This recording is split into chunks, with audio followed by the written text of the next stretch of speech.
السلام علیکم، welcome to my channel دعائیں وظائف۔ کیسے ہیں ہم سب جی؟ تو آج کی ہماری ویڈیو سورۃ الفجر کی فضیلت۔ سورۃ الفجر مکی سورت ہے۔ قسم ہے صبح کی اور 10 راتوں کی، اور جفت اور طاق کی اور رات کی جب وہ جانے لگے۔ بے شک اس میں عقل مندوں کے لیے بہت بڑی قسم ہے کہ آپ نے نہیں دیکھا کہ آپ کے رب نے قوم عاد کے ساتھ کیا سلوک کیا، جو ارم کہلاتے ستونوں کی طرح اونچے قد اور محلات والے تھے۔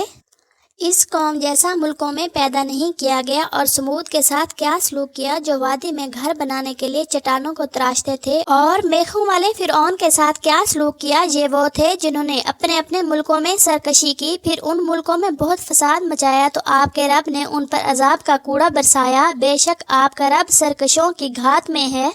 تو انسان کا یہ حال ہے کہ جب اس کا رب اسے آزماتا ہے، اسی طرح کہ اسے عزت اور نعمتیں عطا فرماتا ہے، تو وہ کہتا ہے میرے رب نے مجھے عزت بخشی، لیکن جب وہ اسے آزماتا ہے اس طرح کہ اس پر اس کا رزق تنگ کرتا ہے، تو وہ کہتا ہے میرے رب نے مجھے ذلیل کر دیا۔ ہرگز ایسا نہیں، بلکہ تم لوگ یتیم کی عزت نہیں کرتے اور تم مال سے شدید محبت کرتے ہو۔ ایسا ہرگز نہیں کہ عذاب نہ ہو جب زمین کوٹ کوٹ کر برابر کر دی جائے گی، اور آپ کا رب اپنی شان کے لائق جلوہ فرما ہوگا۔ فرشتے قطار بنا کر حاضر ہوں گے۔ اس دن جہنم لائی جائے گی، اس دن انسان کو سمجھ آ جائے گی، مگر اب اس کے سمجھنے کا کیا فائدہ؟ وہ کہے گا کاش میں نے اپنی آخرت کی زندگی کے لیے کچھ عمل نیک آگے بھیجا ہوتا۔ لہٰذا اس دن نہ اس اللہ کے عذاب کی طرح کوئی عذاب دے سکے گا، اور نہ اس کے باندھنے کی طرح کوئی باندھ سکے گا۔ اسے نفس مطمئنہ اپنے رب کی طرف واپس چل، اس حال میں کہ تو اس سے راضی ہو، وہ تجھ سے راضی، لہٰذا میرے نیک بندوں میں شامل ہو جا اور میری جنت میں داخل ہو جا۔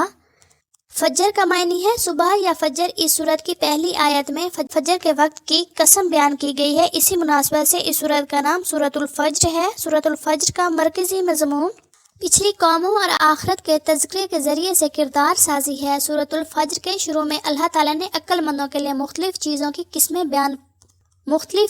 قسمیں بیان فرمائی ہیں۔ اللہ تعالیٰ نے عقل مندوں کے لیے فجر کے وقت، ذی الحج کی 10 راتوں اور مختلف چیزوں کی قسمیں بیان فرمائی ہیں۔ اس صورت میں قوم عاد، جسے قوم ارم بھی کہتے ہیں، قوم سمود اور آل فرعون کی نافرمانیوں اور ان پر اللہ تعالیٰ کے عذاب کا ذکر عبرت کے طور پر کیا گیا۔ اس صورت میں فرعون کو میخوں والا کہا گیا۔ اس لفظ سے اس کے ظلم اور وحشیانہ سزاؤں کی طرف اشارہ ہے، کیونکہ فرعون جس شخص سے ناراض ہو جاتا تھا اس کے ہاتھ پاؤں میں میخیں گاڑ کر اسے دھوپ میں لٹا دیتا تھا۔